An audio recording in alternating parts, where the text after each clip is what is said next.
ആ വാമനനാണ് ജ്ഞാനം കൊണ്ട് നരന് തുല്യനായിട്ട് നാരായണനായിട്ട് മാറുന്നത്. നാരത്തെ ജ്ഞാനത്താൽ അയനം ചെയ്യിപ്പിക്കാൻ ശേഷിയുള്ള നാരായണനായിട്ട് മാറുവാൻ ശേഷിയുള്ള സർവ്വജീവലോകത്തെയും സംരക്ഷിക്കുവാൻ ആഹാരം കൊണ്ടും ആചാരം കൊണ്ടും സംരക്ഷണം തീർക്കുവാൻ ശേഷിയുള്ള ആ ജ്ഞാന വൈഭവ അവതാരമാണ് വാമനൻ. അതാണ് മാനവൻ.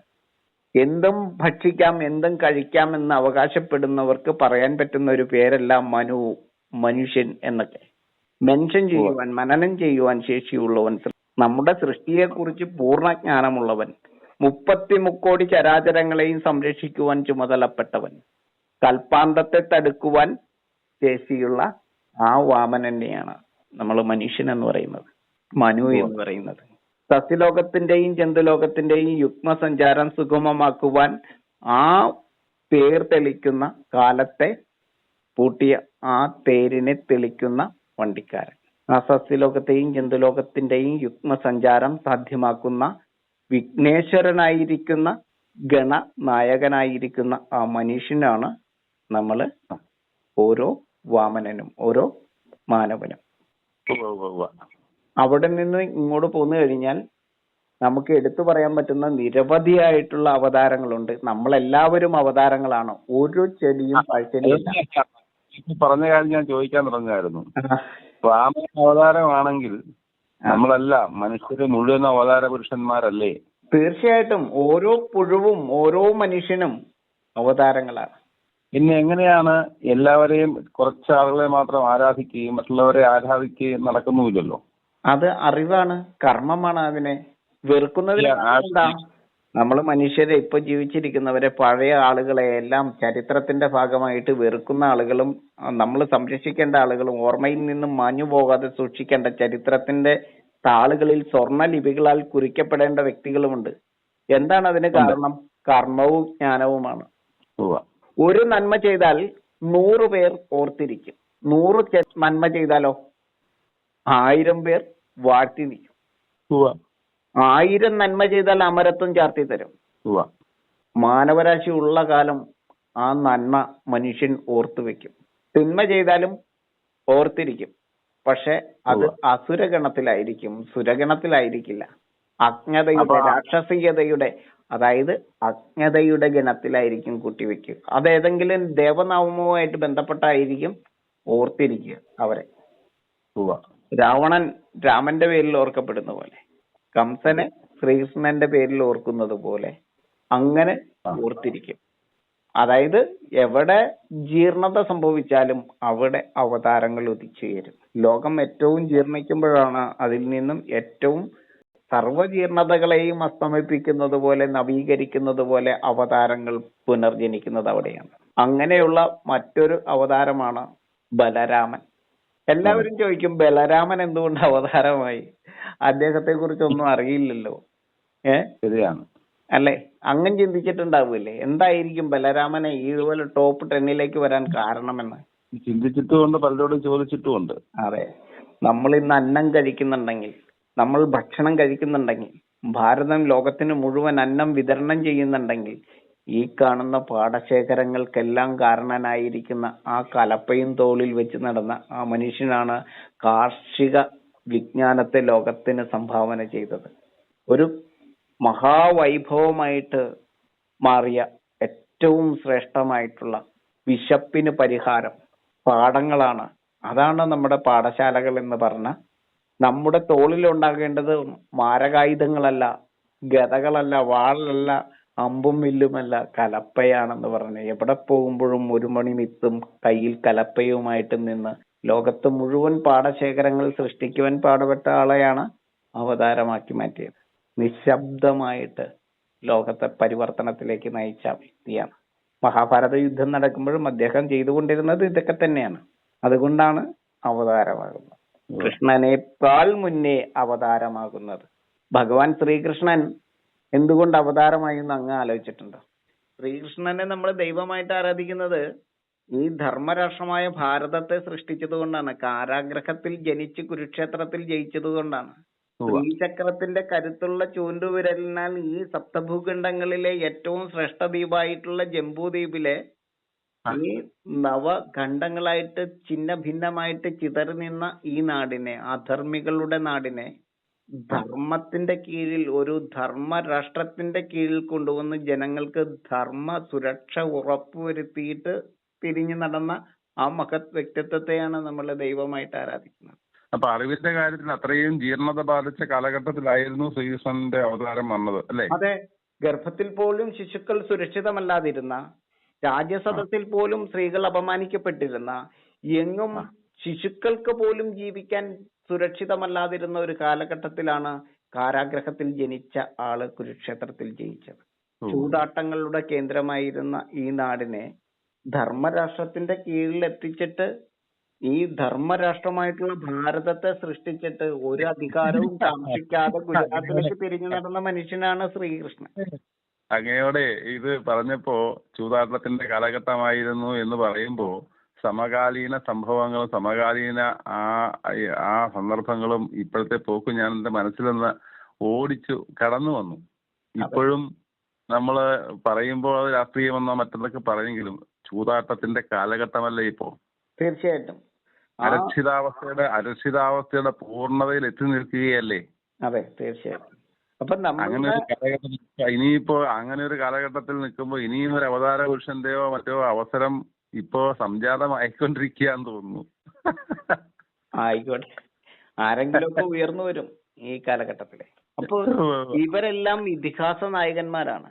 ബലരാമനായാലും ശ്രീകൃഷ്ണനായാലും ശ്രീരാമനായാലും പരശുരാമനായാലും എല്ലാം രണ്ട് ഇതിഹാസങ്ങളിലെ, ഭാരതത്തിന് മാത്രമല്ല ലോകത്തിൽ ഒരിക്കലും മറക്കാനാവാത്ത രണ്ട് ചരിത്ര സംഭവങ്ങളുടെ നായകന്മാരാണ് രണ്ട് കാലഘട്ടത്തിലെ. ഒന്ന് ത്രേതായുഗത്തിലെയും ഒന്ന് ദ്വാപര യുഗത്തിലെയും.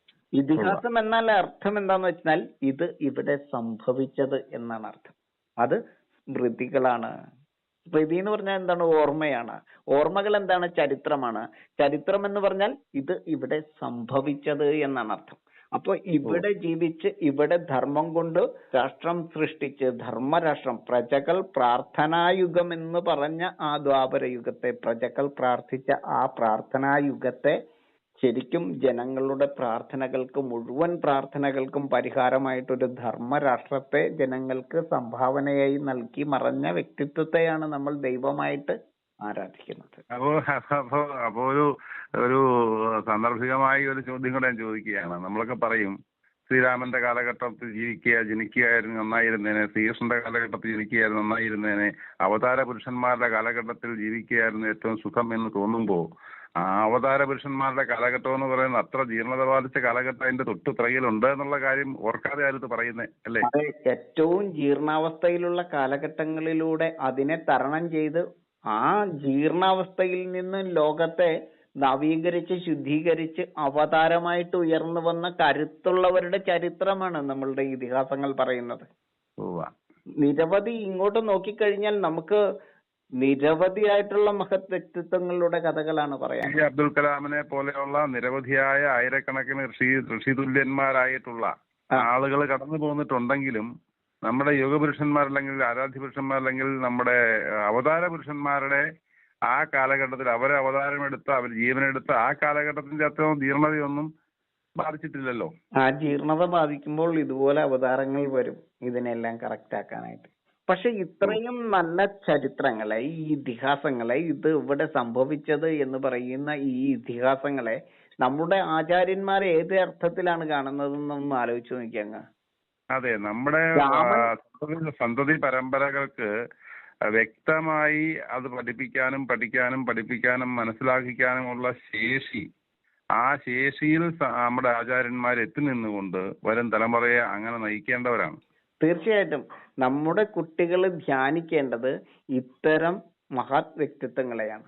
നമ്മളുടെ ടാലന്റ് എന്താണോ അത്തരം വ്യക്തിത്വങ്ങളെ നമ്മൾ അവരുടെ ആ ജീവിതത്തെ നമ്മൾ ജീവിതത്തിലേക്ക് പകർത്തിക്കൊണ്ട് അവരെ പോലെ ആയി ആ ധ്യേയവസ്തുവിൽ തന്നെ നമ്മൾ ചിത്തത്തെ ചിട്ടപ്പെടുത്തിക്കൊണ്ട് ആ ധ്യാനാവസ്ഥയിൽ നമ്മൾ ധന്യരായിട്ട് മാറുകയാണ് വേണ്ടത്. ആധുനികമായിരിക്കുന്ന ആ ധനികമായിരിക്കുന്ന ലക്ഷ്യത്തിലേക്ക് നമ്മൾ ധ്യാനിച്ചുകൊണ്ട് ഇത്തരം ബിംബങ്ങളെ അല്ലെങ്കിൽ ഇത്തരം വ്യക്തിത്വങ്ങളെ സ്ത്രീയായാലും പുരുഷനായാലും ഇത്തരം വ്യക്തിത്വങ്ങളെ നമ്മൾ ജീവിതത്തിൽ നമ്മളുടെ ലക്ഷ്യത്തെ പ്രാപ്തീകരിക്കുവാനായിട്ട് നമ്മൾ ആ ധ്യാന മാർഗത്തിൽ കണ്ട് അവരുടെ പാതകളെ പിന്തുടർന്ന് അതുപോലെ ആയിത്തീരുകയാണ് വേണ്ടത്.